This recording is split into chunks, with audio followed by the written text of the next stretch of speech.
Friends, हाल ही की पुरातात्विक खोजें सिंधु घाटी सभ्यता और किसके बीच संबंध का सुझाव देती है।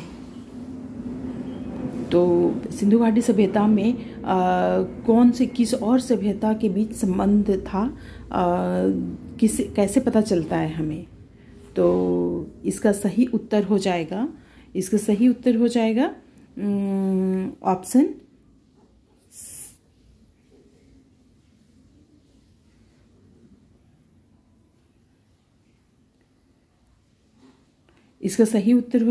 ऑप्शन सी, सुमेर और अक्कड़ की मेसोपोटामिया सभ्यता से। मतलब हमें ये पता चलता है कि हाल ही का जो खोज हुई है सिंधु घाटी सभ्यता से रिलेटेड, उसमें किस सभ्यता से साम्यता रखता था, किसके बीच संबंध स्थापित था। Hello friends, welcome to crack PCS. आज हम लोग झारखंड के अति महत्वपूर्ण प्रश्नों को हल करेंगे। ये प्रश्न पत्र 1 का है क्वेश्चन। तो चलिए स्टार्ट करते हैं। पहला प्रश्न है हाल ही की पुरातात्विक खोजें सिंधु घाटी सभ्यता और किसके बीच संबंध का सुझाव देती है। तो फ्रेंड्स, इसका सही उत्तर हो जाएगा सी। फ्रेंड्स, मैं यही उम्मीद करती हूँ कि हम सबको बेसिक चीज़ों के बारे में जानकारी होगी, और जितना महत्वपूर्ण पेपर 2 है उतना ही महत्वपूर्ण पेपर 1 है, क्योंकि 90 प्रश्न पूछे जाते हैं पेपर 1 से। तो ये भी हमारे लिए उतना ही महत्वपूर्ण है जितना कि पेपर 2 और झारखंड का रीजनल। तो मैं यही मान करके चलती हूँ कि आप सबने पहले से पढ़ रखा होगा और अब हमारी रिवीजन की बारी है। तो फ्रेंड्स, सिंधु घाटी सभ्यता का सिंधु घाटी सभ्यता में लोग इतने नगरीय सभ्यता था वो, और लोग इतने विकसित थे कि विदेशों से भी उनका संबंध था और विदेशी सभ्यता से भी वो साम्यता रखते थे। तो इसका जो सही उत्तर हो जाएगा ये हो जाएगा सुमेर और अक्कड़ की मेसोपोटामिया सभ्यता, यानी मिस्र की सभ्यता से। ठीक है, मेसोपोटामिया सभ्यता मिस्र में था। और ये फ्रेंड्स, ये पता चलता है लोथल में खुदाई होने से। कहाँ पे? लोथल में खुदाई होने से पता चलता है। लोथल कहाँ है? गुजरात में। ये गुजरात में है। ठीक है, और ये फ्रेंड्स लोथल जो था ये सिंधु सभ्यता का एक बंदरगाह था। ठीक है, जहाँ से विदेशों के साथ संबंध थे और व्यापार वगैरह होता था विदेशों के साथ। अगला प्रश्न है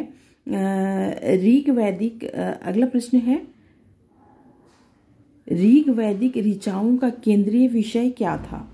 तो फ्रेंड्स, ऋग वैदिक ऋचाओं का जो केंद्रीय विषय था वो था प्रकृति और ब्रह्मांडीय व्यवस्था। क्या था? प्रकृति और ब्रह्मांडीय व्यवस्था। ठीक है फ्रेंड्स, पहले था जो ऋग वैदिक ऋचाओं में जो वर्णन किया गया वो प्राकृतिक विषयों के ऊपर था, और वो उन्हीं के ऊपर वो केंद्रित था। प्रकृति का जो तत्व है या फिर जो शक्तियां हैं उन्हीं से जुड़े देवी देवताओं का उस समय अनुष्ठान पूजा के द्वारा उनको प्रसन्न करने का कार्य किया जाता था। लेकिन बाद में क्या हुआ, धीरे धीरे ये दार्शनिक चर्चा पे केंद्रित होने लगा। क्या होने लगा? दार्शनिक चर्चा पे।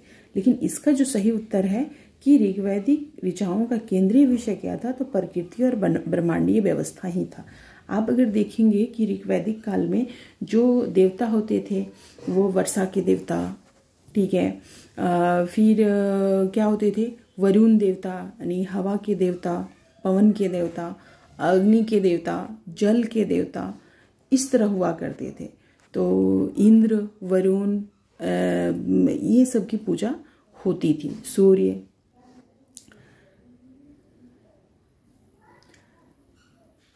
फ्रेंड्स, अगला प्रश्न है किस बौद्ध परिषद के कारण बौद्ध धर्म विभिन्न विद्यालयों में विभाजित हो गया। यानी यहाँ पे फ्रेंड्स, इसमें कहा गया है कि 2 पंथों में कब विभाजित हो गया। बौद्ध परिषद, कौन सा बौद्ध परिषद में बौद्ध धर्म जो था ये दो विधाओं में विभाजित हो गया या दो मतों में विभाजित हो गया? तो फ्रेंड्स इसका सही उत्तर है द्वितीय बौद्ध परिषद। क्या है? द्वितीय बौद्ध परिषद। इसी में हुआ था फ्रेंड्स कि जो बौद्ध समुदाय था, ये गौतम बुद्ध के मृत्यु के तकरीबन 100 वर्षों के बाद ये बौद्ध संगीति हुई। बौद्ध धर्म में 4 संगीति हुआ है, जिसमें पहला राजगिरी, दूसरा वैशाली, तीसरा पाटलिपुत्र और चौथा कश्मीर यानी कुंडलवन। तो इससे तो एक ना एक प्रश्न होता ही है, तो आप इसे जरूर एक बार रिवीजन कर लीजिएगा। और ये थोड़ा डीप है प्रश्न, तो इसके बारे में भी जान लेते हैं थोड़ा सा। इसमें है फ्रेंड्स कि दूसरी बौद्ध संगीति में क्या हुआ था कि पहली बार फूट को चिन्हित किया गया था, मतलब अलग अलग मतों का में फूट को चिन्हित किया गया था, जिसमें हुआ क्या कि थेरवाद और महायान शाखा का इसमें विभाजन हो गया। कब हुआ था? द्वितीय बौद्ध संगीति में परिषद में। और ये कहाँ हुआ था? वैशाली में। ठीक है,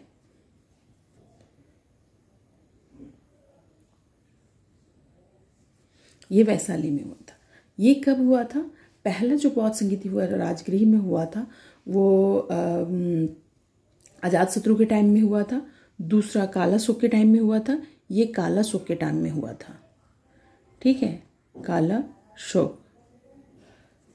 और जो तीसरा था वो अशोक के टाइम में हुआ था, पाटलिपुत्र में हुआ था।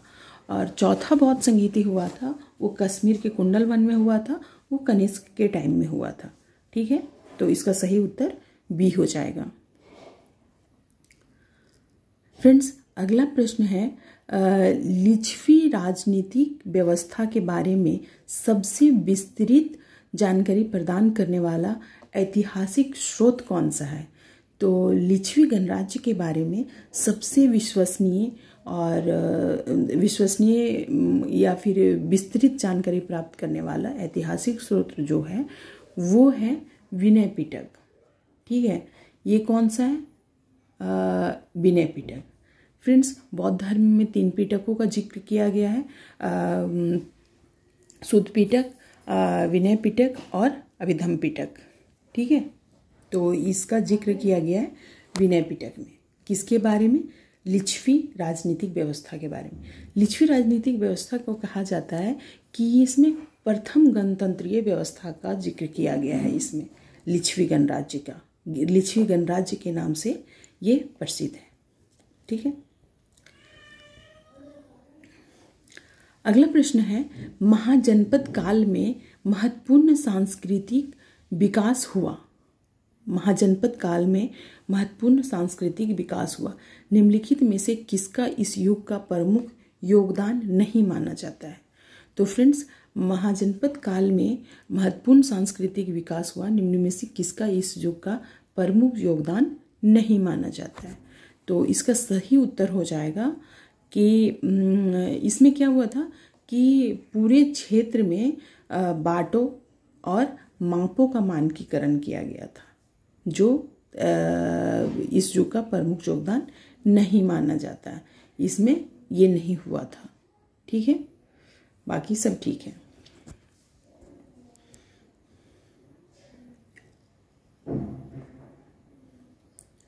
अगला प्रश्न है किस अरब कमांडर ने भारत पर प्रारंभिक अरब आक्रमण में महत्वपूर्ण भूमिका निभाई?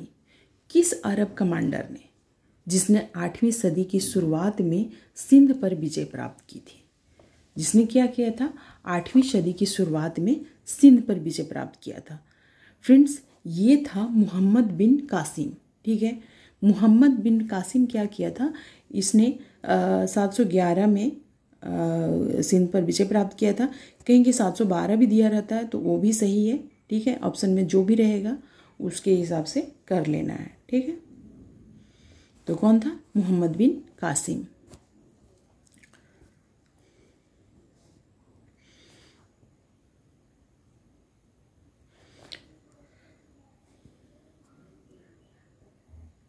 फ्रेंड्स अगला प्रश्न है 13वीं शताब्दी में भारत पर आक्रमण के लिए उत्तरदायी मंगोल नेता कौन था? तो मंगोल नेता कौन था? 13वीं शताब्दी में भारत पर आक्रमण करने के लिए उत्तरदायी। तो इसका सही उत्तर हो जाएगा, क्या हो जाएगा सही उत्तर इसका?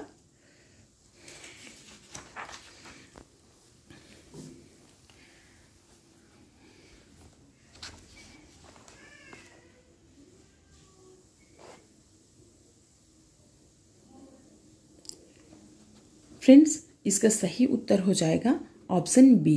कौन? Kublai Khan. अब ये कुबलई खान कौन है? हम तो चंगेज खान के बारे में जानते हैं, तैमूर लंग के बारे में जानते हैं। ये कुबलई खान कौन है? फ्रेंड्स, कुबलई खान है चंगेज खान का पोता, ठीक है। और ये उत्तरदायी था भारत पर आक्रमण करने के लिए 13वीं शताब्दी में। और ये कौन था कि चीन के युवान राजवंश के संस्थापक थे, ठीक है।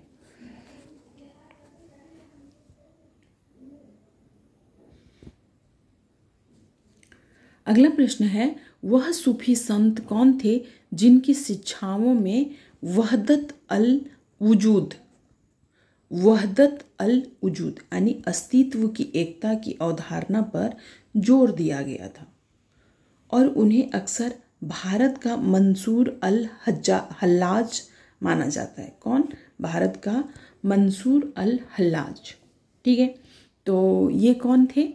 तो फ्रेंड्स, ये थे शेख अलाउद्दीन अली अहमद साबिर। कौन थे? शेख अलाउद्दीन अली अहमद साबिर, ठीक है। इसका सही उत्तर डी हो जाएगा।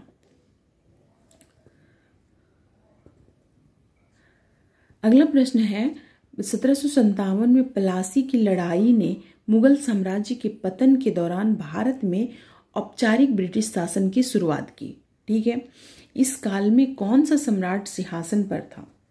तो फ्रेंड्स, 1857 के जो प्लासी का युद्ध हुआ था, उस समय जो ब्रिटिश शासन की शुरुआत हुई, जिस समय माना जाता है कि प्लासी के युद्ध ही ऐसा था जब ब्रिटिश साम्राज्य का पांव भारत पे पड़ा। तो उस समय कौन था, किसके शासनकाल में ये हुआ? तो फ्रेंड्स, इसके शासन ये इस टाइम था बहादुर शाह द्वितीय, जिन्होंने अंतिम मुगल सम्राट के रूप में जाना जाता है। और प्लासी की लड़ाई और उसके बाद मुगल साम्राज्य के पतन के दौरान ये क्या था कि सिंहासन पर बैठा था ये, ठीक है।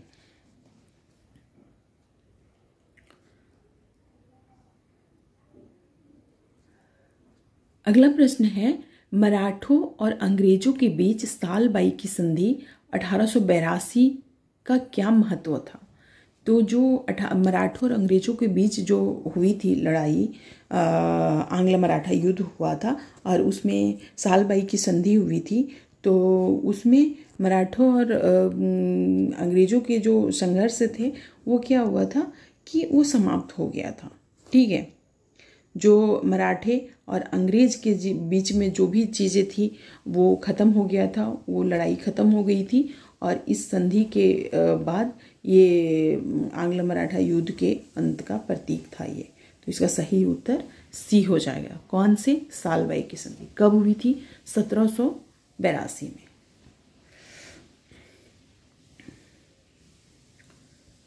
अगला प्रश्न है, भारतीय रियासतों के संदर्भ में राजद्रोह के सिद्धांत के पीछे क्या सिद्धांत था? तो भारतीय रियासतों के संदर्भ में राजद्रोह के सिद्धांत के पीछे का क्या सिद्धांत था? तो फ्रेंड्स, भारत जब आज़ाद हुआ तो भारत में लगभग 565 के करीब रियासतें थी, जिसको एक करना बहुत ही मुश्किल वाला काम था। और ये काम सरदार वल्लभ भाई पटेल की वजह से हो पाया, जिसमें सारे रियासतों के अलग अलग डिमांड था। कोई कह रहा था कि हम अलग राष्ट्र बनाएंगे, कोई कह रहा था हम अलग राज्य के रूप में स्थापित रहेंगे। और भारत का जो मकसद था, अंग्रेजों से इतने लंबे समय के संघर्ष के बाद जब आज़ाद हुआ तो भारत का एक ही मकसद था कि वो अखंड भारत के रूप में रहे। तो ये काम बहुत ही मुश्किल था, लेकिन सॉल्व हो गया इसका। और भारत आज भी विविधता में एकता का ख्याल रखते हुए आज भी वो लोकतंत्र, सबसे बड़ा लोकतंत्र स्थापित किया है।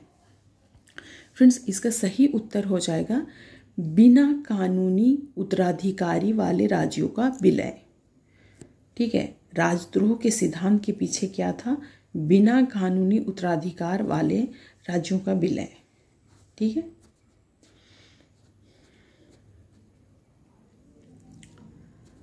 अगला प्रश्न है, हेनरी लुइस विवियन डेरोजियो के नेतृत्व में अंग बंगाल आंदोलन का मुख्य उद्देश्य क्या था? फ्रेंड्स, ये जो 11 नंबर वाला प्रश्न है, राजद्रोह के सिद्धांत के पीछे का क्या था, इसमें ये भी है कि ये प्रश्न स्पष्ट नहीं किया हुआ है। इसमें था डॉक्ट्रिन ऑफ लैप्स भी अगर देगा तब भी ये सही होगा।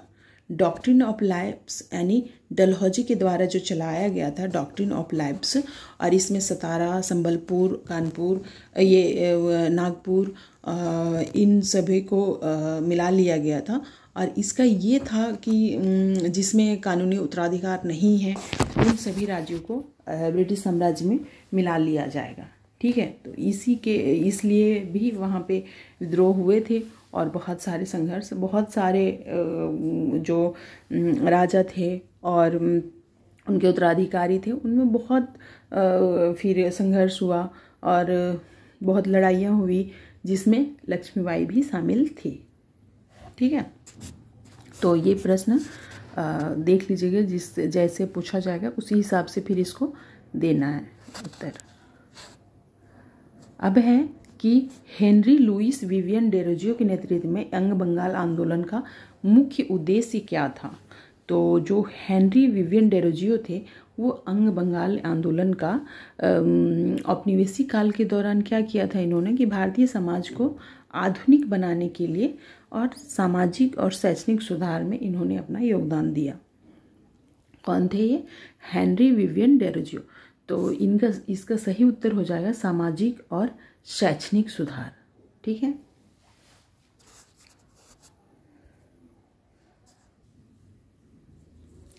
फ्रेंड्स, अगला प्रश्न है, खिलाफत आंदोलन से जुड़े प्रमुख नेता कौन थे? तो खिलाफत आंदोलन से जुड़े प्रमुख नेता थे कौन? मौलाना मोहम्मद अली और मौलाना शौकत अली। यही दो थे जो खिलाफत आंदोलन से जुड़े प्रमुख नेता थे। तो इसका सही उत्तर सी हो जाएगा। अगला प्रश्न है, भारत छोड़ो आंदोलन के दौरान भारतीय राष्ट्रीय सेना यानी INA, ठीक है, भारत छोड़ो आंदोलन के दौरान भारतीय राष्ट्रीय सेना यानी INA ने क्या भूमिका निभाई थी? तो INA ने जो भूमिका निभाई थी वो था कि धुरी शक्तियों के साथ सहयोग की भूमिका निभाई थी। धुरी शक्तियों के साथ इन्होंने क्या किया था? सहयोग की भूमिका निभाई थी। और इसका नेतृत्व कर रहे थे सुभाष चंद्र बोस। कौन कर रहे थे? सुभाष चंद्र बोस कर रहे थे।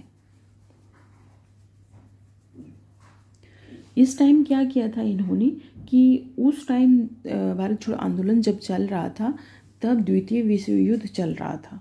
उस समय इन लोगों ने क्या किया था कि भारत छोड़ो आंदोलन में सक्रिय भूमिका निभाने के बजाय इन लोगों ने क्या किया था? धुरी शक्तियों का साथ दिया था उस टाइम और वहाँ पे सहयोग की भूमिका निभाई थी। तो इसका सही उत्तर हो जाएगा धुरी शक्तियों के साथ सहयोग। फ्रेंड्स, अगला प्रश्न है, विल्सन चक्र निम्नलिखित के विकास को व्याख्या करता है। विल्सन चक्र किसका व्याख्या करता है? तो महासागरीय घाटियाँ और महाद्वीपीय सीमाएं का व्याख्या करता है। क्या करता है? महासागरीय घाटियाँ और महाद्वीपीय सीमाएं का व्याख्या करता है। विल्सन चक्र क्या है?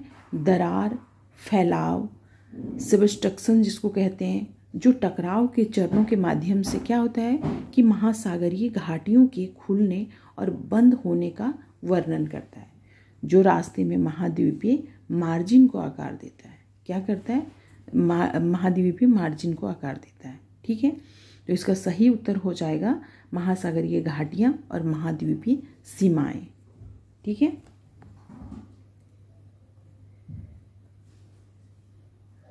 फ्रेंड्स, अगला प्रश्न है, प्राथमिक कारण क्या है कि लाल दानव अपने कोर में हाइड्रोजन संलयन को बनाए नहीं रख पाते हैं? लाल दानव क्या करते हैं, अपने कोर में हाइड्रोजन संलयन को बनाए रख नहीं पाते हैं।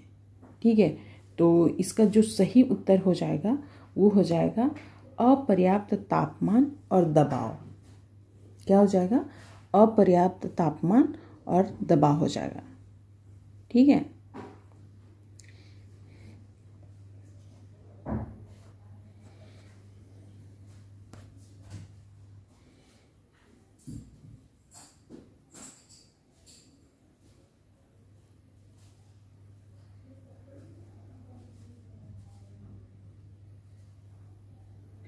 फ्रेंड्स अगला प्रश्न है, पश्चिमी घाट के बारे में निम्नलिखित में से कौन सा कथन सत्य नहीं है। पश्चिमी घाट के बारे में कौन सा कथन सत्य नहीं है। तो पहला देखिए कि इनका निर्माण गोंडवाना महाद्वीप के प्राचीन विघटन से हुआ है। इनका निर्माण क्या हुआ है, गोंडवाना महाद्वीप के प्राचीन विघटन से हुआ है। ये तो बिल्कुल सही है। ठीक है, दूसरा क्या है कि वे दक्षिण पश्चिम मानसून के कारण अपनी हवा की और भौगोलिक वर्षा का अनुभव करते हैं। ठीक है, तो ये भी सही है। और सी है, इनकी विशेषता लौह और एल्युमिनियम से भरपूर लेटेराइट जमाव है। तो ये नहीं है सही, ये सही नहीं है। तो अगला देखते हैं कि वे एक विशिष्ट जैव विविधता प्रवणता प्रदर्शित करते हैं जिसके आधार पर उष्णकटिबंधीय सदाबहार वन और अधिक ऊंचाई पर पर्वतीय घास के मैदान हैं। तो ये भी सही है। तो फ्रेंड्स इसका सही उत्तर सी हो जाएगा। ठीक है, इसका सही उत्तर सी हो जाएगा, ये सही नहीं है।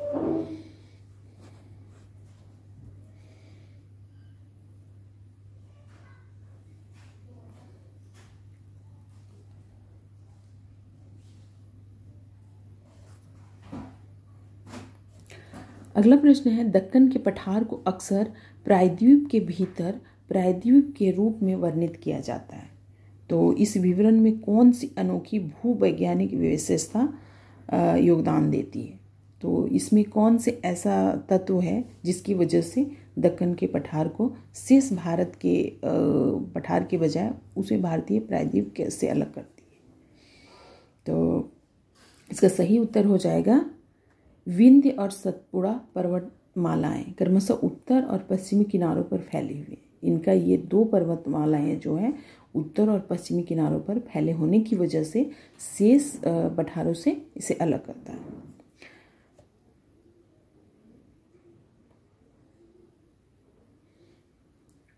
अगला प्रश्न है, भारतीय उपमहाद्वीप के विकास में अन्य महाद्वीपीय प्लेटों के टकराव के साथ टकराव शामिल था। निम्नलिखित में से कौन सी भूवैज्ञानिक विशेषता इन टकरावों का प्रत्यक्ष परिणाम है। तो कौन सा है इसका भूवैज्ञानिक विशेषता जो इन टकरावों के प्रत्यक्ष परिणाम की विशेषता है। तो फ्रेंड्स इसका सही उत्तर हो जाएगा हिमालय पर्वत श्रृंखला भारतीय प्लेट के यूरेशियन प्लेट से टकराने के कारण ऊपर उठी। हिमालय पर्वत जो ऊपर उठी है और वो आज भी नवीनतम पर्वत के रूप में आता है, आज भी वो बढ़ रहा है, आज भी वो उठ रहा है। तो इसका जो क्यों उठ रहा है, ये भारतीय प्लेट और यूरेशियन प्लेट के टकराने की वजह से ये ऊपर उठते जा रहा है। हिमालय में ही विश्व की सर्वोच्च चोटी है माउंट एवरेस्ट है, और माउंट एवरेस्ट ठीक है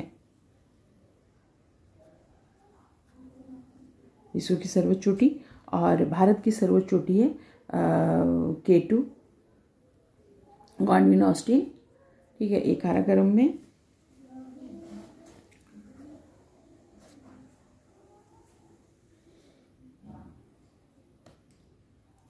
अगला प्रश्न है, भारत की भौतिक भूगोल को आकार देने में मानसून महत्वपूर्ण भूमिका निभाता है। लौटते मानसून के बारे में निम्नलिखित में से कौन सा कथन गलत है।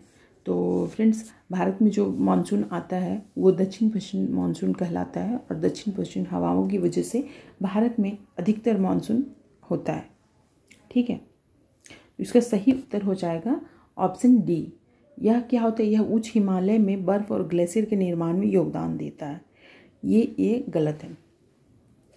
बाकी सब सही है। इसमें क्या है कि पहला है कि उत्तर पश्चिम की ओर बढ़ने पर यह कमज़ोर हो जाता है, जिससे पूरे देश में वर्षा कम हो जाती है। बिल्कुल सही है। ये जब बंगाल की खाड़ी, अरब सागर से उठ करके बंगाल की खाड़ी की ओर आता है और बंगाल की खाड़ी से जल ग्रहण करके ये जब आगे बढ़ता है तो मासिनराम, चेरापूंजी मासिनराम में ये सर्वाधिक वर्षा होता है मेघालय की पहाड़ियों से टकरा करके। और जब आगे बढ़ते जाता है तो पानी का सोर्स नहीं होने की वजह से ये मानसून थोड़ा कमज़ोर पड़ते जाता है। ठीक है, तो दिल्ली, यूपी, दिल्ली तक आते आते ये कमज़ोर पड़ने लगता है और यही वजह है कि राजस्थान में वर्षा में कमी आ जाती है और ये मानसून लौटने लग जाता है। तो लौटते हुए मानसून से जब ये फिर से बंगाल की खाड़ी में चला जाते हुए और यहाँ पे क्या होता है कि बंगाल की खाड़ी में फिर से जल ग्रहण करता है और फिर ये जब वापस आता है तो यहाँ पे क्या होता है कि यहाँ तमिलनाडु, कर्नाटक के कुछ क्षेत्र में और आंध्रा में थोड़ा, बेसिकली यहाँ पे तमिलनाडु में यहाँ पे बारिश फिर लौटते हुए मानसून की वजह से सर्दियों में होता है। ठीक है, तो फ्रेंड्स ये है बहुत ही महत्वपूर्ण प्रश्न है। ये इसको एक बार समझ लेने के बाद बहुत ही आसान हो जाता है। ठीक है, यहाँ पे क्या होता है कि मानसून होता है, यहाँ से मानसून आना शुरू करता है। ठीक है, ये 1 जून के आसपास यहाँ केरल में बारिश होती है। यहाँ क्या होता है कि कुछ शाखाएं इधर आता है, ठीक है, कुछ यहाँ आता है, यहाँ पश्चिमी घाट में टकरा कर केरल में बारिश होती है और इधर आता है अंडमान निकोबार होते हुए, फिर यहाँ बंगाल की खाड़ी से जल ग्रहण करता है।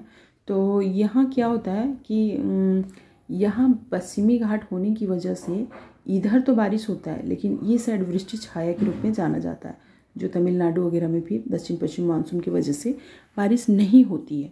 यहाँ पे जल ग्रहण करके यहाँ मेघालय में जब पहाड़ियों से टकराता है तो यहीं पे मासिनराम में ये अत्यधिक बारिश होता है, जो विश्व में सबसे ज़्यादा बारिश वाला ये क्षेत्र है। फिर आगे बढ़ता है, आगे बढ़ते हुए फिर यहाँ पश्चिम बंगाल, बिहार, झारखंड, यूपी होते हुए दिल्ली, ये सब हरियाणा, पंजाब थोड़ा चला जाता है। उसके बाद राजस्थान वगैरह में इधर कम पड़ जाती है बारिश। फिर क्या होता है, मानसून हवा जब ठंडी ये कमज़ोर पड़ जाती है तो ये फिर लौटना शुरू कर देती है। ठीक है, फिर से लौटना शुरू कर देती है, फिर ये यहाँ से जल ग्रहण करके फिर इधर फिर लौटते हुए मानसून में ये तमिलनाडु वाला क्षेत्र में फिर बारिश फिर करती है। ठीक है, तो ये वृष्टि छाया वाला क्षेत्र के बारे में भी कई बार प्रश्न पूछे जाते हैं और सर्दियों में बारिश के भी पूछे जाते हैं। तमिलनाडु में कब बारिश होता है, इससे भी प्रश्न आते हैं।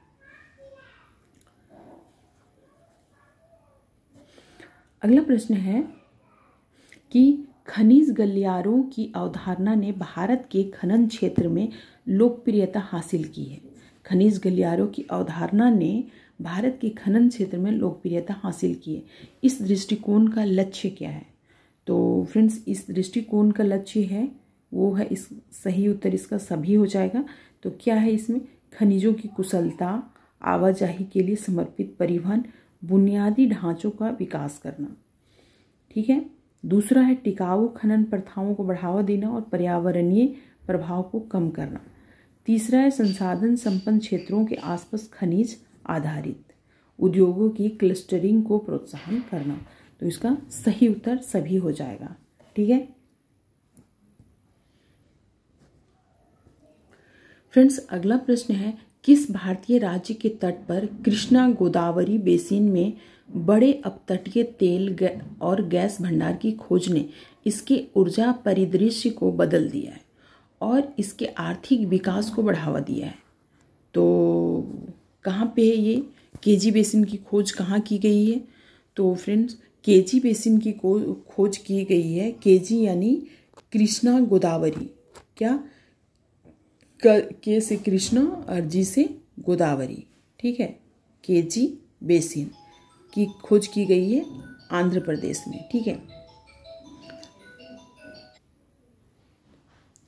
फ्रेंड्स, अगला प्रश्न है किस भारतीय राज्य ने अपने समग्र जनसंख्या घनत्व में दशकीय यानी 2001 से 11 में 10% से अधिक की गिरावट दर्ज की है? तो इसका सही उत्तर हो जाएगा त्रिपुरा।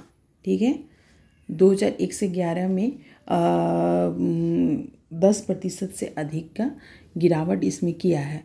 तो क्या था कि 2001 में था 355, ठीक है, 355 व्यक्ति पर किलोमीटर, ठीक है, प्रति वर्ग किलोमीटर में था 355 व्यक्ति। लेकिन ये 2011 में क्या हो गया, 2011 में ये हो गया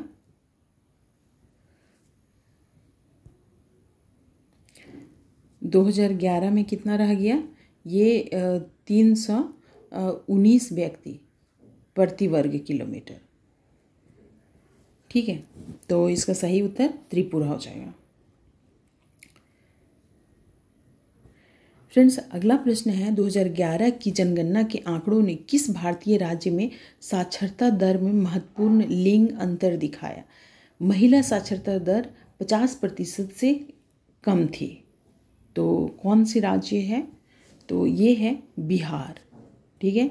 बिहार में जो महिला साक्षरता दर है वो मात्र 47.5% है, ठीक है, मात्र 47.5% है।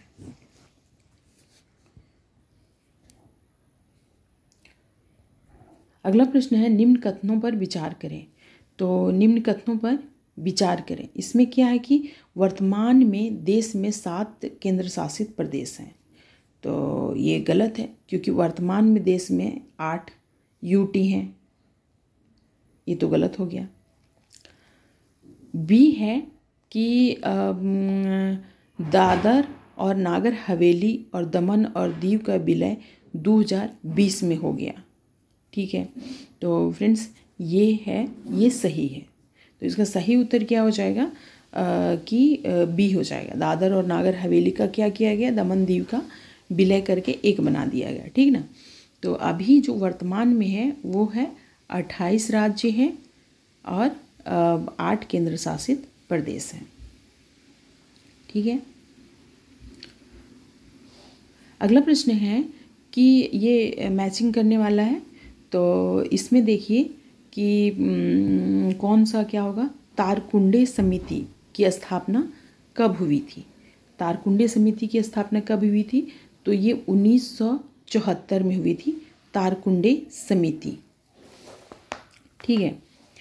और इसमें बहुत ज़्यादा डिटेल पढ़ने की ज़रूरत नहीं, बस इसवी याद कर लीजिए कि कौन समिति कब की गई थी। तो इससे प्रश्न पूछे जाते हैं। और दूसरा है इंद्रजीत गुप्ता समिति, ये 1998 में हुई थी स्थापना। और तीसरा है MN वेंकटचलैया समिति, ये 2000 में हुआ था। और चौथा है दूसरा प्रशासनिक सुधार आयोग, ये था 2005 में। फ्रेंड्स, ये बहुत ही इंपॉर्टेंट है, इसमें तो मैचिंग करने के लिए दे दिया, लेकिन इससे अलग भी प्रश्न पूछे जा सकते हैं। तो इसका सही उत्तर हो जाएगा ऑप्शन ए। अगला प्रश्न है समान न्याय एवं गरीबों को निःशुल्क विधिक सहायता संविधान के किस अनुच्छेद के तहत कराया जाता है। तो इसका सही उत्तर हो जाएगा, क्या हो जाएगा इसका सही उत्तर 39 के क। फ्रेंड, ये है नीति निर्देशक तत्वों में ये उल्लेख किया गया है इसका, किसका, नीति निर्देशक तत्वों में, DPSP में, ठीक है। ये कहाँ से लिया गया है, तो ये आपका DPSP कहाँ से लिया गया, तो ऑस्ट्रेलिया के संविधान से।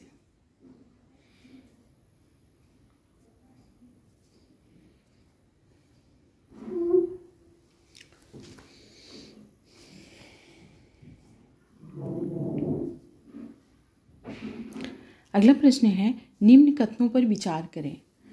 निम्न कथनों पर विचार करें। तो भारत में उच्च न्यायालय का सर्वप्रथम गठन कब हुआ था, 1862 में। कब हुआ था, तो ये सही उत्तर है। इस भारत में जो उच्च न्यायालय का सर्वप्रथम जो गठन किया गया था 1862 में किया गया था, जबकि सुप्रीम कोर्ट का गठन जो किया गया था 1773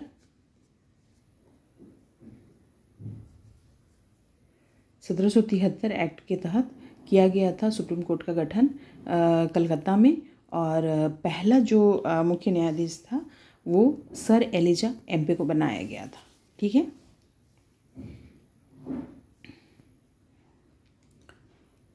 अगला प्रश्न है निम्न कथनों पर विचार करें। निम्न कथनों पर विचार करें।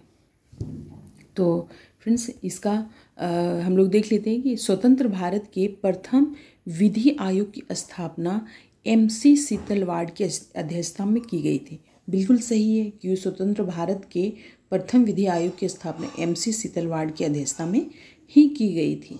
तो ये इसका सही है। दूसरा है कि विधि आयोग का कार्यकाल 5 वर्ष का होता है। विधि आयोग का कार्यकाल कितने दिन का होता है? तो फ्रेंड्स ये 5 वर्ष की जगह 3 वर्ष का होता है। तो ये सही नहीं है। इसका सही उत्तर ये हो जाएगा ऑप्शन ए।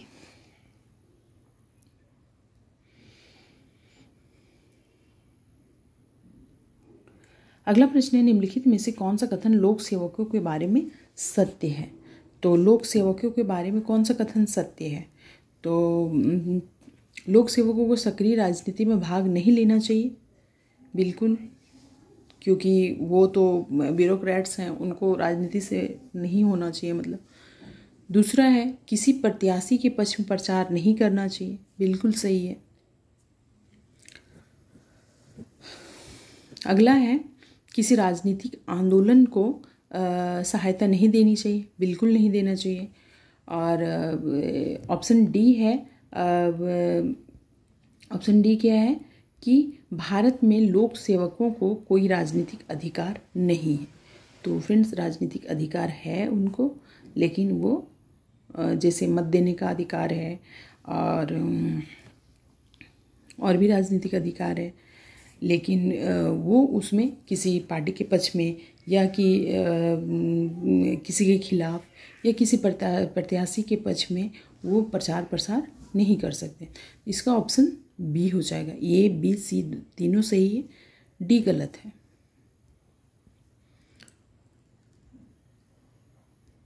अगला प्रश्न है नारकोटिक्स कंट्रोल ब्यूरो NCB का गठन कब किया गया था? तो NCB का गठन किया गया था 1965 ईस्वी में। ठीक है। ये ड्रग्स वगैरह के बारे में इसमें कार्रवाई की जाती है। ठीक है।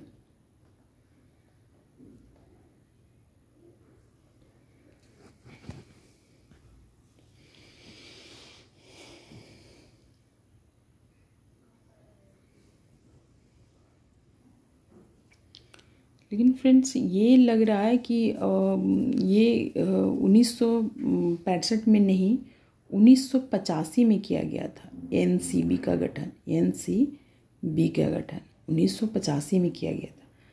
ठीक है, ये थोड़ा देख लीजिएगा। अगला प्रश्न है सिक्योर नामक ऑनलाइन एप्लीकेशन विशेष रूप से किस योजना के लिए विकसित किया गया था?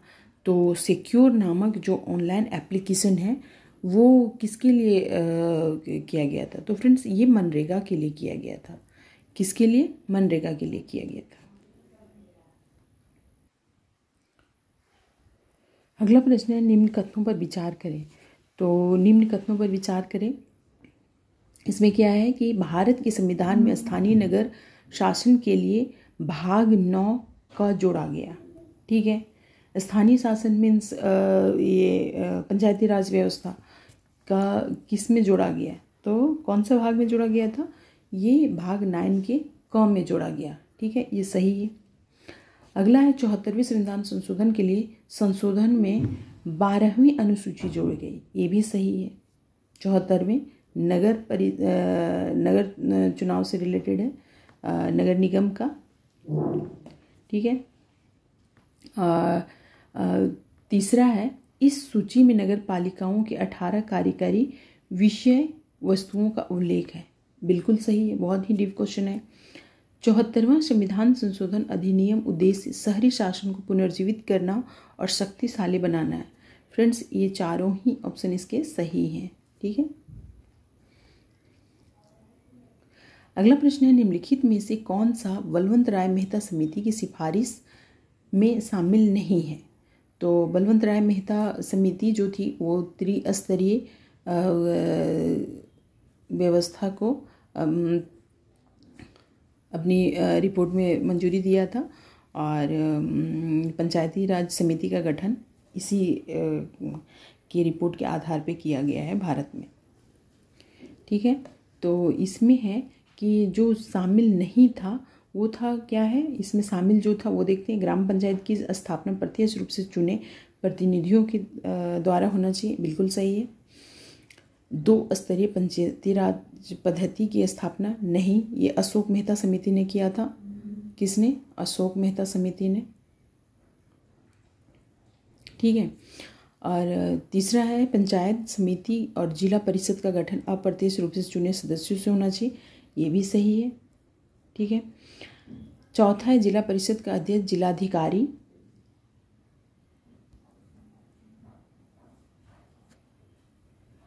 क्या है?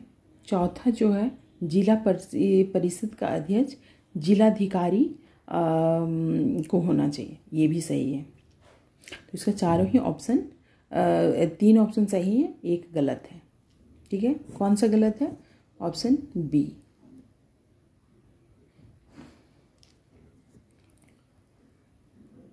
अगला प्रश्न है मानवाधिकार के संदर्भ में राष्ट्रपति द्वारा गठित उच्च स्तरीय समिति की अध्यक्षता कौन करता है? तो मानवाधिकार के संबंध में जो उच्च स्तरीय समिति का गठन करता है वो है प्रधानमंत्री है। ठीक है, अगला है प्रतिवर्ष मानवाधिकार दिवस कब मनाया जाता है? तो प्रतिवर्ष मानवाधिकार दिवस 10 दिसंबर को मनाया जाता है। ठीक है, अगला प्रश्न है विदेशी विनिमय में पूंजी खाता परिवर्तनीयता के उद्देश्य से निम्न में से कौन सी समिति गठित की गई थी? किससे रिलेटेड? विदेशी विनिमय में पूंजी खाता परिवर्तनीयता से। तो फ्रेंड्स इसका सही उत्तर हो जाएगा तारपोर समिति है, SS तारपोर समिति। ठीक है,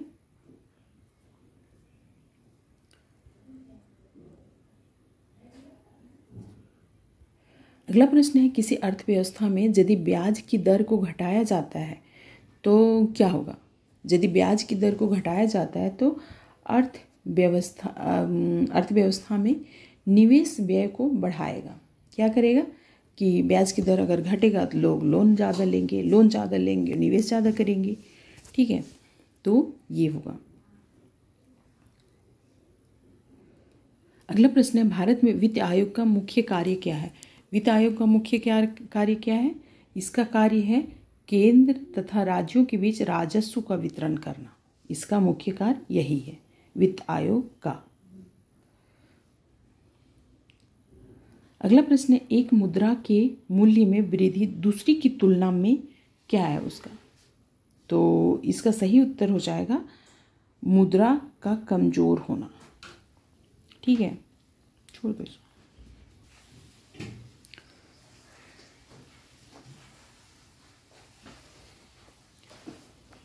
अगला प्रश्न है 1991 के आर्थिक सुधार के बाद भारतीय अर्थव्यवस्था में निम्न में से क्या परिवर्तन हुआ था?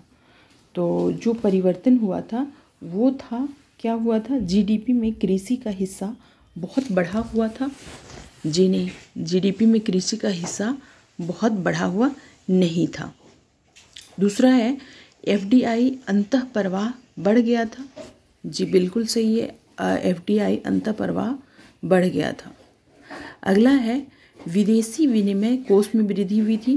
तो विदेशी विनिमय कोष में भी वृद्धि हुई थी। तो ये है 1991 के आर्थिक सुधार के बाद भारतीय अर्थव्यवस्था में जो परिवर्तन हुआ था ये एफडीआई यानी अंतः प्रवाह बढ़ गया था। विदेशों के साथ व्यापार बढ़ा और कानून ये अर्थव्यवस्था या व्यापार से रिलेटेड जो भी जितने भी कानून व्यवस्था थे थोड़ा फ्लेक्सिबल हुए, तो इससे विनिमय कोष में भी वृद्धि हो गई। ठीक है, इसका सही उत्तर हो जाएगा ऑप्शन डी। फ्रेंड्स अगला प्रश्न है अंतर्राष्ट्रीय मुद्रा कोष की स्थापना किस समझौते के अंतर्गत हुई थी? तो अंतर्राष्ट्रीय मुद्रा कोष का IMF का जो स्थापना हुआ था वो हुआ था ब्रेटन वुड्स समझौते के तहत। किसके तहत हुआ था? ब्रेटन वुड समझौते के तहत हुआ था। IMF का मुख्यालय जो है वो है वाशिंगटन DC में। कहाँ है? अमेरिका के वाशिंगटन DC में। ठीक है, वाशिंगटन DC में। ठीक है, IMF, इसको हम ऐसे याद कर सकते हैं। वर्ल्ड बैंक का भी मुख्यालय वाशिंगटन DC में है। हम ऐसे याद कर सकते हैं कि सबसे अमीर कंट्री कौन सा है, तो अमेरिका है। ठीक है, पैसा किसके पास रहेगा? अमेरिका का। IMF अंतर्राष्ट्रीय मुद्रा कोष यानी इंटरनेशनल मॉनेटरी फंड किसके पास रहेगा? अमेरिका के पास रहेगा। सबसे बड़ा बैंक किसके पास रहेगा? अमेरिका के पास रहेगा। तो फ्रेंड्स, अमेरिका में वर्ल्ड बैंक का भी मुख्यालय है वाशिंगटन DC में। तो ये दो वैसे ही याद हो गए।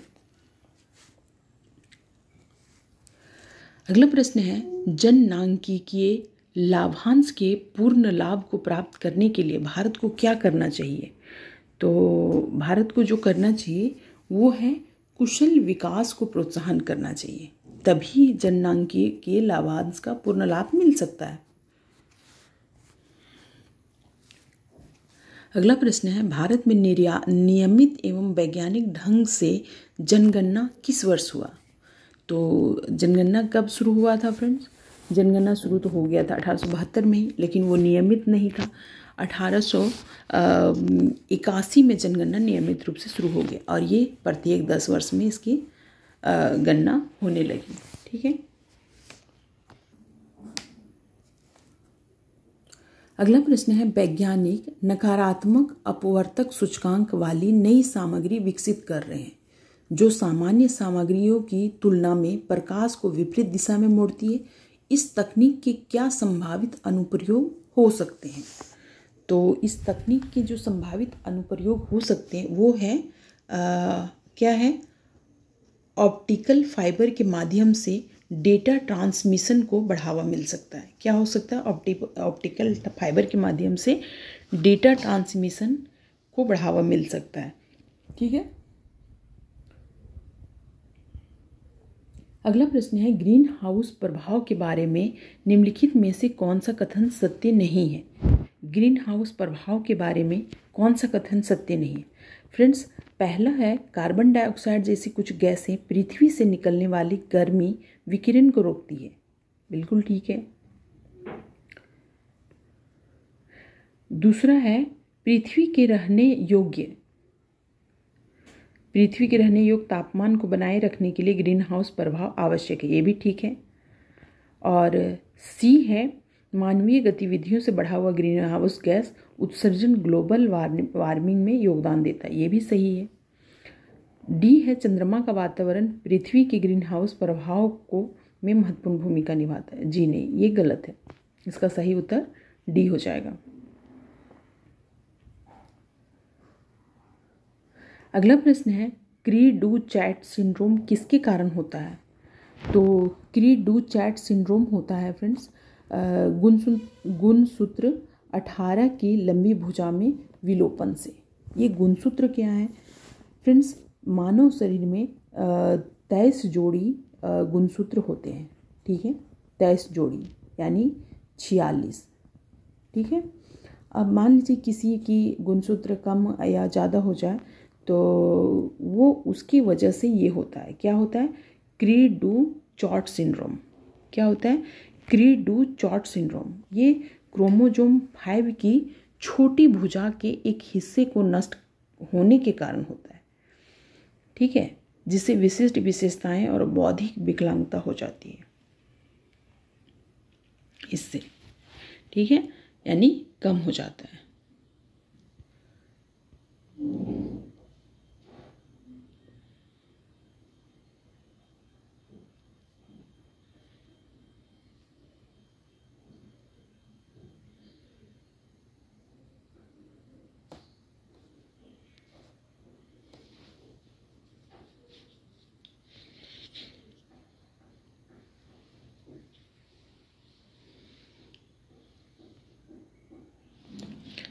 फ्रेंड्स, इसका सही उत्तर क्या हो जाएगा? ये हो जाएगा गुणसूत्र 5 की भुजा का सूक्ष्म विलोपन। ठीक है, मतलब ये गुणसूत्र 5 में क्या होता है कि जो छोटी भुजा होती है गुणसूत्र में उसका विलोपन या उसका क्षति की वजह से ये सिंड्रोम या क्रिएट होता है, जो जिसे क्री डू चॉट सिंड्रोम के नाम से जाना जाता है। ठीक है, ना कि गुणसूत्र 18 की लंबी भुजा के विलोपन से। अगला प्रश्न है, निम्नलिखित में से कौन सा पृथ्वी के अपनी धुरी पर झुकाव का परिणाम नहीं है? पृथ्वी के अपनी धुरी पर झुकाव का परिणाम नहीं है, वो कौन सा है? कि दिन के उजाले में मौसम की बदलाव, ये बिल्कुल सही है। कोरियोलिस प्रभाव समुद्री धाराओं और हवाओं को प्रभावित करता है, ये भी सही है। अलग अलग गोलार्धों में अलग अलग तारामंडल दिखाई देना, ये भी सही है फ्रेंड्स, क्योंकि पृथ्वी अपनी धुरी पे चक्कर लगाती रहती है, जिसकी वजह से दिन और रात हमें होता है। आज अगर यहाँ पे अभी दिन है तो अमेरिका में रात होगा, और यहाँ अगर हम सोमवार या मंगलवार अगर हम यहाँ देख रहे हैं तो किसी कंट्री में सोमवार ही होगा, एक दिन पीछे होगा, किसी कंट्री में एक दिन आगे होगा। तो इस तरह का अनुभव हमें मिलते हैं। जैसे अभी यहाँ इंडिया में मान लीजिए 1 बज रहा है, तो ऑस्ट्रेलिया में 4.5 घंटे आगे होगा, यानी 5 या 6 बज रहा होगा। तो इस तरह ये पृथ्वी की घूर्णन की गति से अपनी धुरी की में झुकाव की वजह से ऐसा होता है। ठीक है, पृथ्वी अपनी धुरी पर 66.5 डिग्री झुकी हुई है। ठीक है, ये घूर्णन करते रहती है। अगला प्रश्न है, एंटीबायोटिक पेनिसिलिन मुख्य रूप से बैक्टीरिया में किस सेलुलर संरचना को लक्षित करता है? तो किस सेलुलर संरचना को लक्षित करता है? ये है कोशिका भित्ति को। किसको करता है? सेल वॉल को। ठीक है,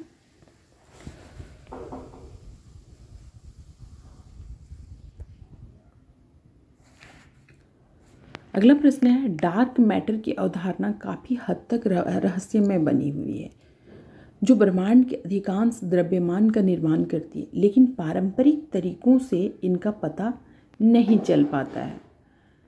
कौन से साक्ष्य इसके अस्तित्व का सुझाव देते हैं? तो कौन से साक्ष्य हैं जो इसके अस्तित्व का सुझाव देते हैं? तो फ्रेंड्स, इसका सही उत्तर है गुरुत्वाकर्षण लेंसिंग अवलोकन। क्या करता है? गुरुत्वाकर्षण लेंसिंग अवलोकन डार्क मैटर के काफ़ी हद तक जो चीज़ें हैं उसका सही तरीके से या साक्ष्य होने का अस्तित्व का प्रमाण देता है। ठीक है, गुरुत्वाकर्षण की वजह से ही हमारे पृथ्वी पर हम खड़े होकर के चल पाते हैं, या फिर कोई भी वस्तु अगर हम बाहर फेंकते हैं, ऊपर फेंकते हैं, तो वापस पृथ्वी पर अपने ओर वो खींच लेती है। तो उसकी वजह से ही ये संभव हो पाता है। अगला प्रश्न है, कृषि जलवायु क्षेत्रों का ISO-AR वर्गीकरण मुख्य रूप से प्रत्येक क्षेत्र को परिभाषित करने के लिए किन 2 कारकों पर विचार करता है? किन 2 कारकों पर विचार करता है? तो ये करता है वर्षा और मिट्टी के प्रकार पर। ठीक है, अगला प्रश्न है, विश्व कृषि वानिकी केंद्र ICRAF एक अग्रणी अंतर्राष्ट्रीय संगठन है जो निम्नलिखित में से किसके लिए समर्पित है? तो फ्रेंड्स, ये कृषि वानिकी प्रणालियों पर अनुसंधान और विकास का संचालन करता है। इसका कार्य क्या है कि कृषि वानिकी प्रणालियों पर अनुसंधान और विकास का संचालन करना इसका मुख्य कार्य है। अगला प्रश्न है, बायोचार जैविक खेती में उपयोग किया जाने वाला एक कोयला जैसा पदार्थ है। मुख्य रूप से क्या करता है ये? तो ये इसका कार्य है कि जल धारण क्षमता को बढ़ाता है। ठीक है, जल धारण क्षमता को ये बढ़ाता है। क्या? बायोचार। अगला प्रश्न है, सटीक कृषि अनुकूलित संसाधन उपयोग के लिए डेटा संचालित निर्णय लेने पर निर्भर करती है। मृदा स्वास्थ्य और पोषक तत्वों के स्तर की वास्तविक समय की निगरानी के लिए कौन सी सेंसर तकनीक सबसे प्रभावी बनकर उभरी है? तो इसका सही उत्तर हो जाएगा ऑप्शन डी, पौधों के उत्तकों में प्रत्यारोपित किए जाने योग्य माइक्रोफ्लूइडिक सेंसर। कौन सा? माइक्रोफ्लूइडिक सेंसर। ठीक ठीक है।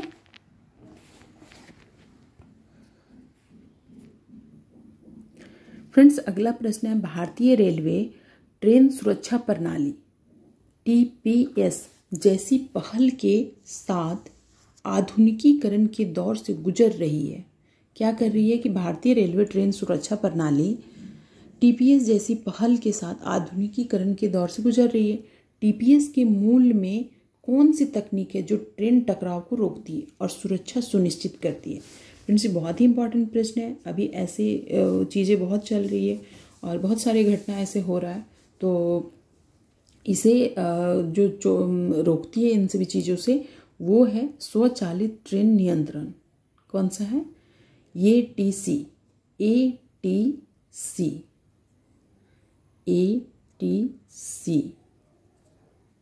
ठीक है।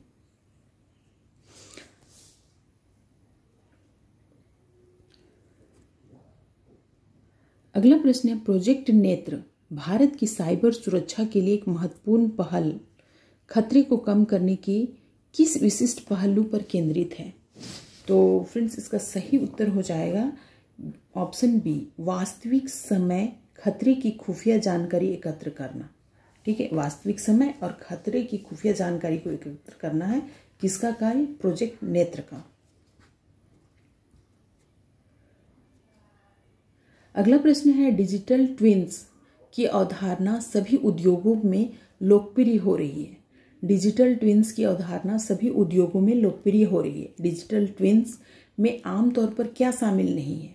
तो फ्रेंड्स, डिजिटल ट्विन में भौतिक समकक्ष का प्रत्यक्ष नियंत्रण और हेरफेर शामिल नहीं है। बाकी शामिल है किसी भौतिक वस्तु या प्रणाली की आभासी प्रकृति शामिल है। सेंसर में वास्तविक समय डेटा संग्रहण और विश्लेषण शामिल है। व्यवहार के अनुकरण और परिणामों की भविष्यवाणी के लिए मशीन लर्निंग मॉडल शामिल है। ठीक है, डिजिटल ट्विन्स। अगला प्रश्न है, निम्नलिखित में से किसे कंप्यूटर सिस्टम का मुख्य घटक नहीं माना जाता है? तो कंप्यूटर सिस्टम का मुख्य घटक किसे नहीं माना जाता है? तो हार्डवेयर को माना जाता है, इसके बिना चलेगा नहीं। सॉफ्टवेयर को भी माना जाता है, इसके बिना भी नहीं चलेगा। बिजली को भी माना जाता है। उपयोगकर्ता को नहीं माना जाता है। ठीक है, इसका सही उत्तर डी हो जाएगा।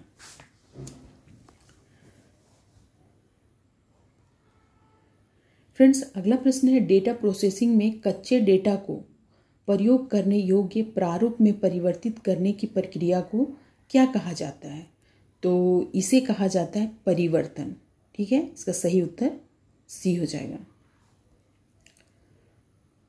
अगला प्रश्न है, भारत में सर्वोदय योजना का प्रस्तुतिकरण जयप्रकाश नारायण द्वारा किस वर्ष किया गया था? फ्रेंड्स, जयप्रकाश नारायण द्वारा, लोकनायक जयप्रकाश नारायण द्वारा किस वर्ष सर्वोदय योजना का शुभारंभ किया गया था? तो इसका सही उत्तर हो जाएगा वर्ष 1950 में। कब किया गया था? वर्ष 1950 में। और इसमें क्या किया गया था कि भारत में नियोजित विकास की एक रूपरेखा तैयार की गई थी और कुटीर उद्योगों, कृषि के विकास पर इसमें बल दिया गया था। किसमें? सर्वोदय योजना में।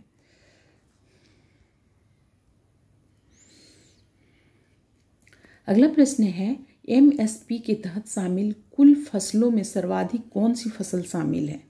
तो MSP में कौन सी सर्वाधिक फसल शामिल है? फ्रेंड्स, इसका सही उत्तर हो जाएगा खरीफ फसल। ठीक है। अगला प्रश्न है, बादामी क्रांति का संबंध निम्न में से किसके उत्पादन से है? तो बादामी क्रांति का संबंध किसके उत्पादन से है? तो फ्रेंड्स, बादामी क्रांति जो है मसाला उत्पादन से है, ना कि बादाम उत्पादन से।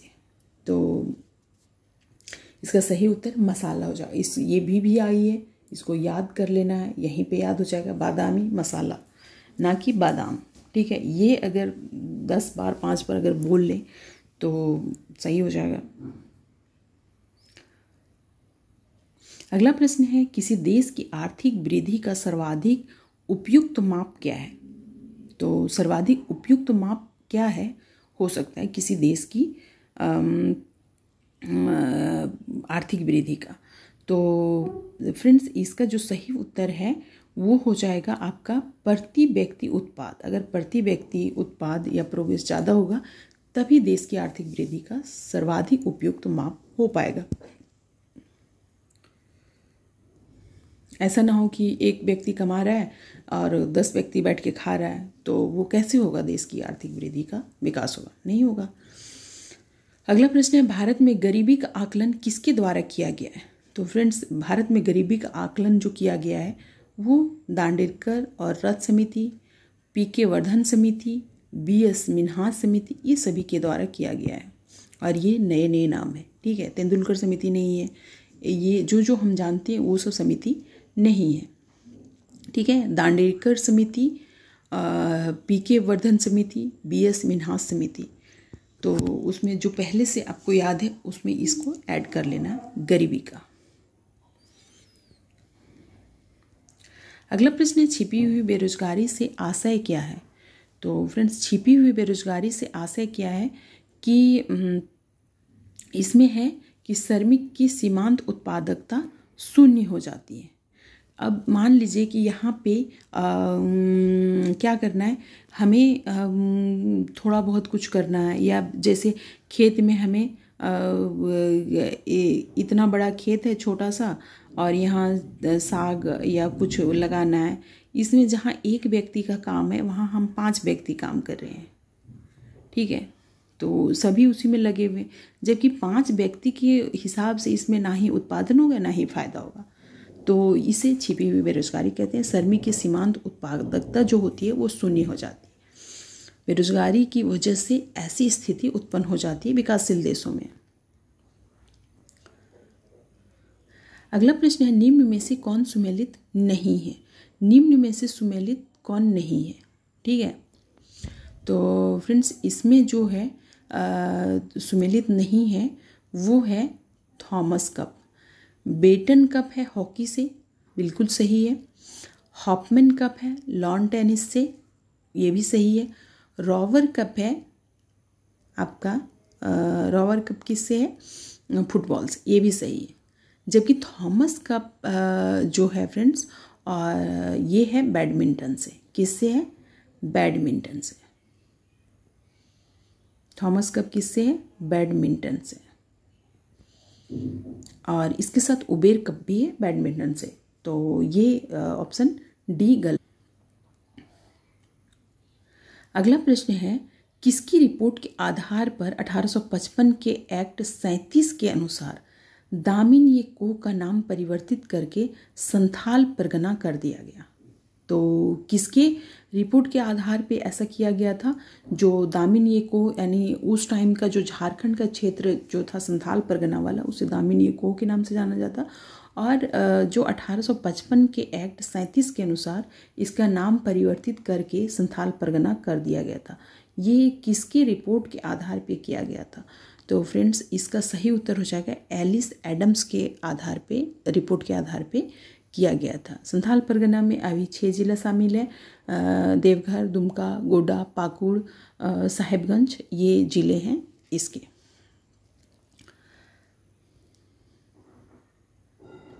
अगला प्रश्न है, मानभूम के मान वंश की जानकारी निम्न में से किससे प्राप्त होती है? तो मानभूम के मान वंश की बारे में जो प्राप्त होती है जानकारी, वो होती है दूध पानी शिलालेख से। अब ये दूध पानी शिलालेख कहाँ है? दूध पानी शिलालेख फ्रेंड्स झारखंड के हजारीबाग में है। कहाँ है? हजारीबाग में है, ठीक है। तो और ये इसी शिलालेख से जानकारी प्राप्त होती है। और 14वीं शताब्दी में क्या हुआ था कि कवि गंगाधर द्वारा निर्मित एक और शिलालेख का निर्माण किया गया था, वो था गोविंदपुर शिलालेख। उससे भी मानभूम के बारे में, मानवंश के बारे में जानकारी प्राप्त होती है। तो मतलब गोविंदपुर शिलालेख और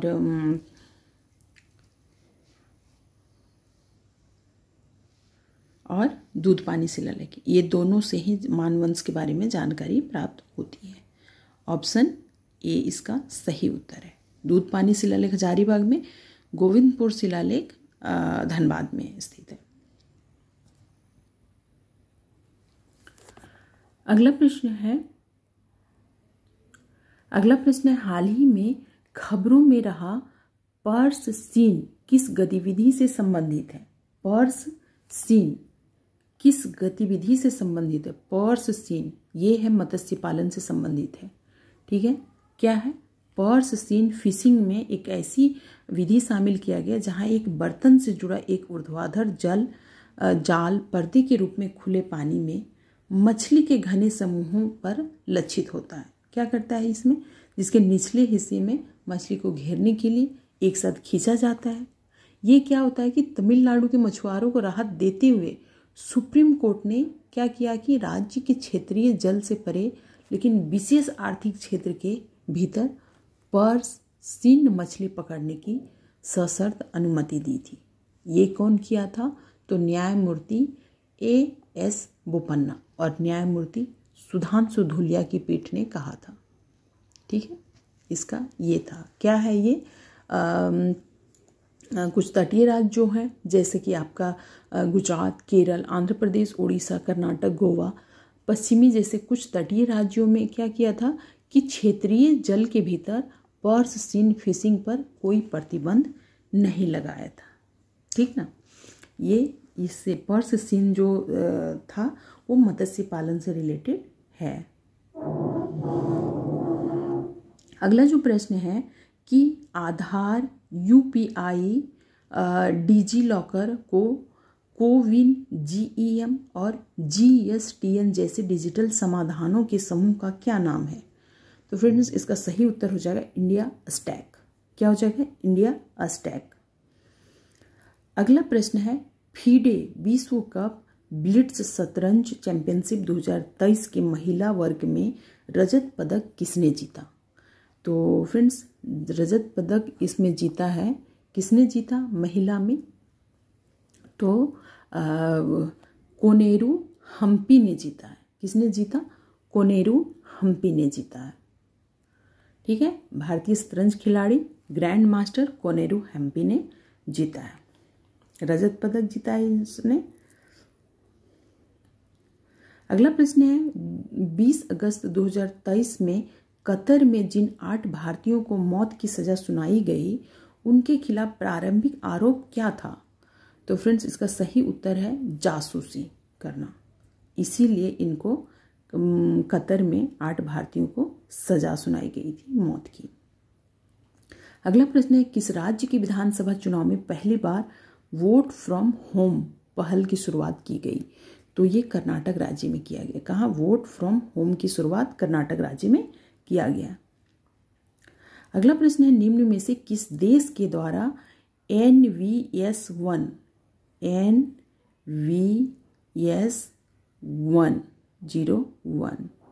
नेविगेशन सैटेलाइट लॉन्च किया गया? तो किसके द्वारा किया गया है? भारत के द्वारा किया गया है। अगला प्रश्न है, वन संशोधन विधेयक 2023 का उद्देश्य किस वर्ष लागू वन संरक्षण अधिनियम के दायरे का विस्तार करना है? तो फ्रेंड्स ये 1980 में जो वन संरक्षण विधेयक जो आया था उसी का विस्तार करना है, वन संरक्षण विधेयक संशोधन विधेयक 2023। अगला प्रश्न है, हरित हाइड्रोजन ईंधन सेल बसों की परियोजना पर किन 2 संगठनों ने सहयोग किया है?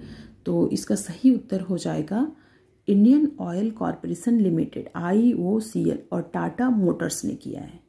किसने किया है? हरित हाइड्रोजन ईंधन सेल बसों की परियोजना में सहयोग किया है, तो IOCL ने किया है और टाटा मोटर्स ने किया है।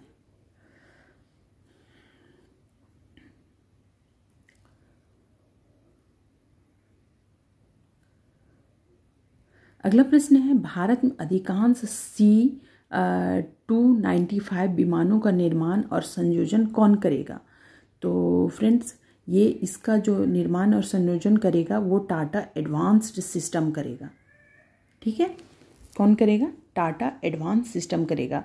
और इसमें क्या किया गया है कि रक्षा मंत्री जो हैं राजनाथ सिंह 25 सितंबर 2023 को उत्तर प्रदेश के गाजियाबाद के हिंडन में भारतीय वायुसेना के एयर बेस पर औपचारिक रूप से पहले C-295 MW परिवहन विमान को शामिल किया है। अगला प्रश्न है, पुरुष क्रिकेट विश्व कप 2023 के आधिकारिक गान का विषय क्या है? तो आधिकारिक ज्ञान का किसका? विश्व कप, पुरुष विश्व कप 2023 का गान का क्या है? तो दिल जश्न बोले। इसका जो बोल है वो है दिल जश्न बोले। किसका? पुरुष क्रिकेट विश्व कप 2023 का। अगला प्रश्न है, लोकसभा में पेश किए गए महिला संरक्षण विधेयक का प्राथमिक उद्देश्य क्या है? तो प्राथमिक उद्देश्य है संसद और राज्य विधानसभाओं में महिलाओं के लिए 1/3 1/3 आरक्षण प्रदान करना। ये क्या है? 1/3 आरक्षण प्रदान करना। ये महिला विधेयक को कब पेश किया गया था? ये 19 सितंबर 2023 को लोकसभा में महिला आरक्षण विधेयक को पेश किया गया था। कब? 19 सितंबर को 2023 में। फ्रेंड्स, ये नए संसद भवन में पहला विधेयक पारित होने वाला ये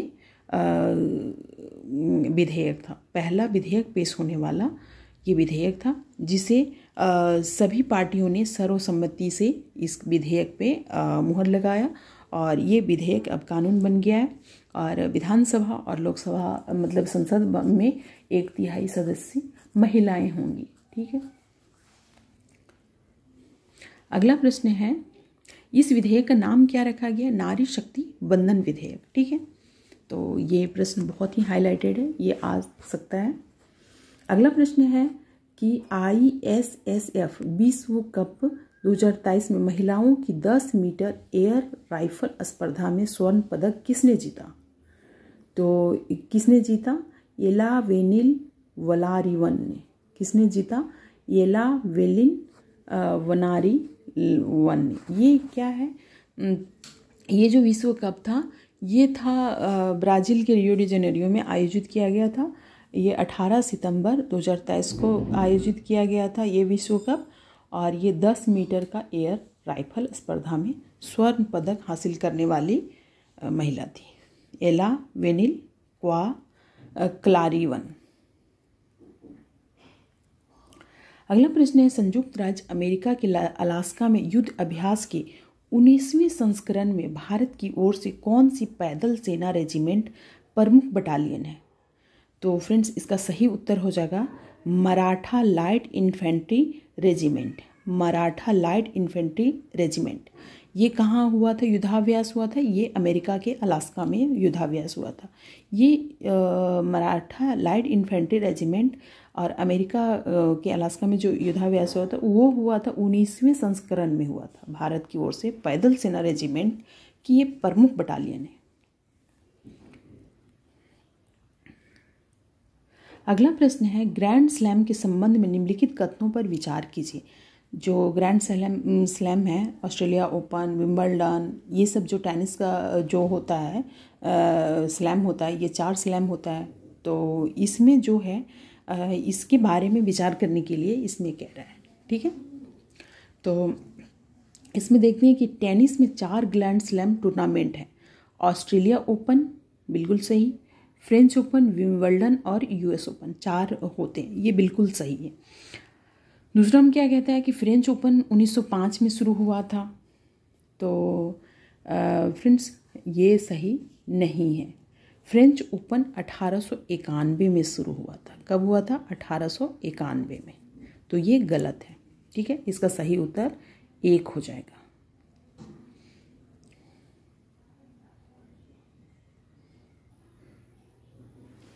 अगला प्रश्न है कि विश्व आर्द्र भूमि वर्ल्ड वेटलैंड दिवस 2024 का विषय क्या था, यानी थीम क्या था? तो फ्रेंड्स, आर्द्र भूमि और मानव कल्याण था इसका 2024 का थीम था। क्या था? आर्द्र भूमि और मानव कल्याण। ये फ्रेंड्स 2 फरवरी को मनाया जाता है। 2 फरवरी को मनाया जाता है। ठीक है, और ये जिस दिन क्या हुआ था कि रामसर सम्मेलन हुआ था रामसर सम्मेलन हुआ था, उसी दिन का उसी तिथि को आधार मान करके ये विश्व आर्द्र दिवस मनाया जाता है, आर्द्र भूमि दिवस मनाया जाता है। ठीक है,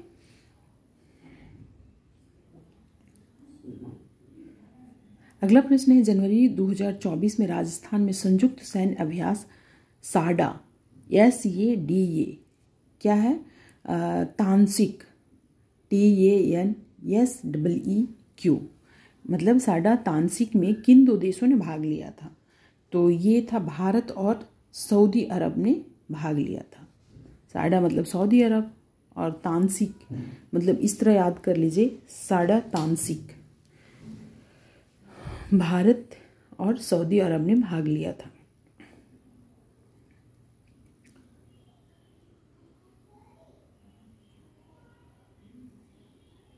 अगला प्रश्न है, निम्न में से कौन सा कथन सही नहीं है? तो निम्नलिखित में से कौन सा कथन सही नहीं है? इसमें पूछा है कि 11वीं पंचवर्षीय योजना के दस्तावेज में भी पहली बार आपदा प्रबंधन पर विस्तृत अध्ययन किया गया था। ये गलत है फ्रेंड्स, इससे पहले किया गया था। अगला है, 23 दिसंबर 2005 को भारत सरकार ने आपदा प्रबंधन अधिनियम लागू किया। बिल्कुल सही है, 23 दिसंबर 2005 को भारत सरकार ने क्या किया? आपदा प्रबंधन अधिनियम लागू किया। सी है, जिला प्राधिकरण में धारा 25 के उपधारा 1 के अधीन गठित जिला आपदा प्राधिकरण 2 अभिप्रेत है। बिल्कुल सही है। और अगला है कि राष्ट्रीय प्राधिकरण का अध्यक्ष उपधारा 2 के खंड ख के अधीन नाम निर्दिष्ट सदस्यों में से एक सदस्य को राष्ट्रीय प्राधिकरण के उपाध्यक्ष के रूप में पद निहित कर सकेगा। तो ये भी सही है। ठीक है, केवल ऑप्शन ए गलत है। ठीक है, बाकी सब सही है। अगला प्रश्न है, साहित्य अकादमी पुरस्कार अंग्रेजी सहित कितने भारतीय भाषाओं में गत 5 वर्षों में प्रकाशित उत्कृष्ट रचनाओं को प्रदान किए जाते हैं? तो कितने भाषाओं में दिए जाते हैं? तो फ्रेंड्स ये 24 भाषाओं में दिए जाते हैं। ठीक है, कितने भाषाओं में दिए जाते हैं? 24 भाषाओं में दिए जाते हैं। फ्रेंड्स, भारत के जो संविधान है उसमें 8वीं अनुसूची में 22 भाषाओं को शामिल किया गया है। कितने? 22 भाषाओं को शामिल किया गया है। लेकिन राजस्थानी और अंग्रेजी भाषा में भी दिया जाता है, तो 2 भाषा और हो गया, कुल हो गया 24। ठीक है,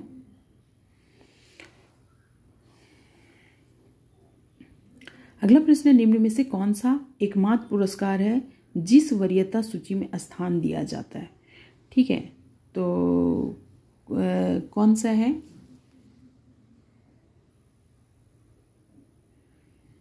एक प्रश्न छूट गया, ये है आपका निम्न में से कौन बेमेल है? तो निम्न में से कौन सा बेमेल प्रश्न है? बेमेल है इसमें, तो इसमें है फ्रेंड्स, बेमेल जो है ये है परमवीर चक्र, महावीर चक्र, वीर चक्र, अशोक चक्र। ऐसा नहीं है, ये बेमेल है। परमवीर चक्र के बाद अशोक चक्र आता है, फिर कीर्ति चक्र आता है, फिर शौर्य चक्र आता है, फिर वीर चक्र आता है, फिर महावीर चक्र आता है। ठीक है,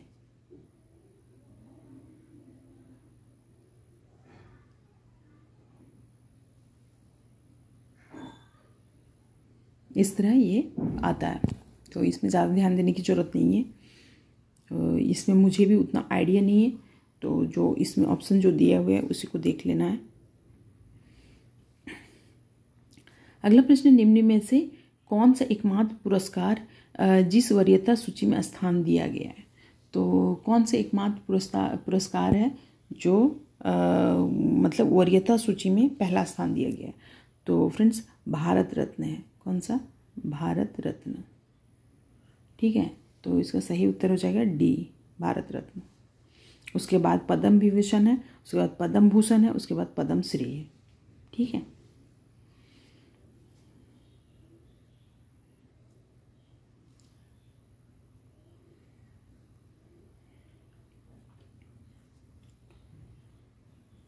अगला प्रश्न है, सुभाष चंद्र बोस आपदा प्रबंधन पुरस्कार के बारे में निम्न में से कौन सा कथन सत्य है? तो सुभाष चंद्र बोस जो आपदा प्रबंधन पुरस्कार है वो किसे दिया जाता है? तो सुभाष चंद्र बोस आपदा प्रबंधन पुरस्कार दिया जाता है आपका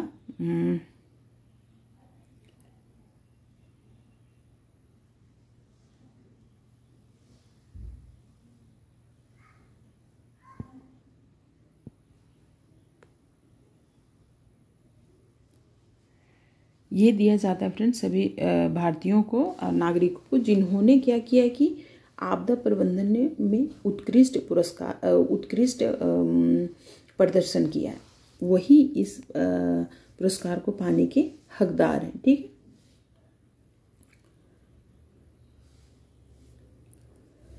अगला प्रश्न है, निम्न में से किस संस्थान या मंत्रालय द्वारा शहरी क्षेत्रों में ठोस अपशिष्ट प्रबंधन की समस्या के समाधान के लिए WECI स्थापित करने का सुझाव दिया है? तो ये कौन है? तो ये नीति आयोग ने दिया है। ठीक है, नीति आयोग ने दिया है। अगला प्रश्न है, 1833-34 का नॉन रेगुलेशन प्लान दक्षिण पश्चिम सीमांत एजेंसी क्षेत्र के प्रशासन के संचालन की जिम्मेवारी सर्वप्रथम किसे दिया गया था? तो फ्रेंड्स इसका सही उत्तर हो जाएगा थॉमस विल्किंसन, और ये था कोल्हान प्रमंडल में ये लागू किया गया था कोल विद्रोह के बाद। ठीक है।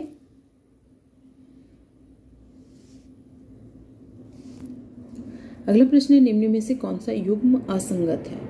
तो इसमें उसका मुख्यालय और वो संस्था के बारे में बताया गया, तो इसमें देखना है कि कौन से असंगत है। तो फ्रेंड्स एमनेस्टी इंटरनेशनल लंदन में है, बिल्कुल सही। नाटो का जो मुख्यालय है वो ब्रुसेल्स में, ये भी सही है।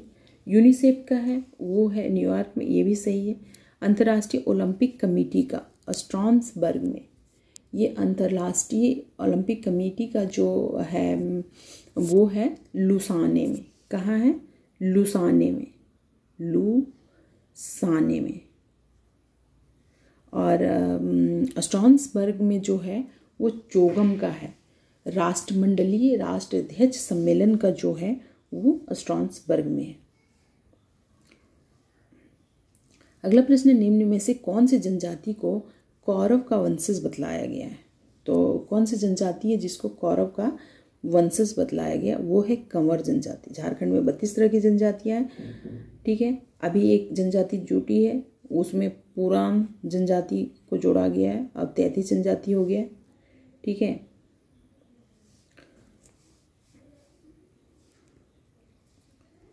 अगला है, किस पर्व को राइज बहरलक के नाम से भी जाना जाता है? तो बहुरा पर्व को राइज बहरलक के नाम से भी जाना जाता है। अगला प्रश्न है, भित्ति चित्रकला मुख्यतः निम्न में से किस क्षेत्र में प्रचलित है? तो भित्ति चित्रकला निम्न में से किस क्षेत्र में प्रचलित है? तो ये है फ्रेंड्स संथाल परगना क्षेत्र में भित्ति चित्रकला प्रचलित है, वॉल पेंटिंग। अगला प्रश्न है, झारखंड जैव विविधता बोर्ड की स्थापना किस वर्ष की गई थी? झारखंड जैव विविधता बोर्ड की स्थापना की गई थी 2007 में। कब? 2007 में 20 दिसंबर 2007 में की गई थी।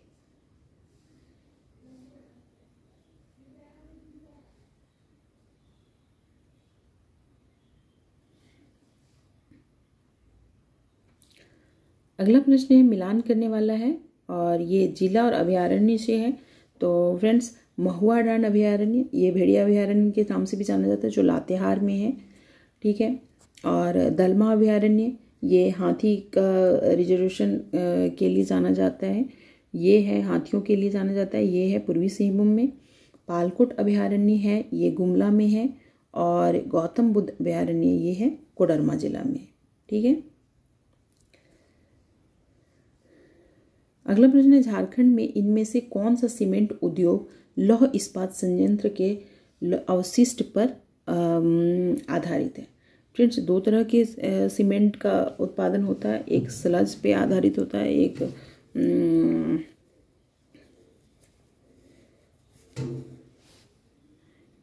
ठीक है, जो अपशिष्ट निकलते हैं लौह इस्पात उद्योग से, जो अपशिष्ट निकलते हैं उससे सीमेंट बनाया जाता है।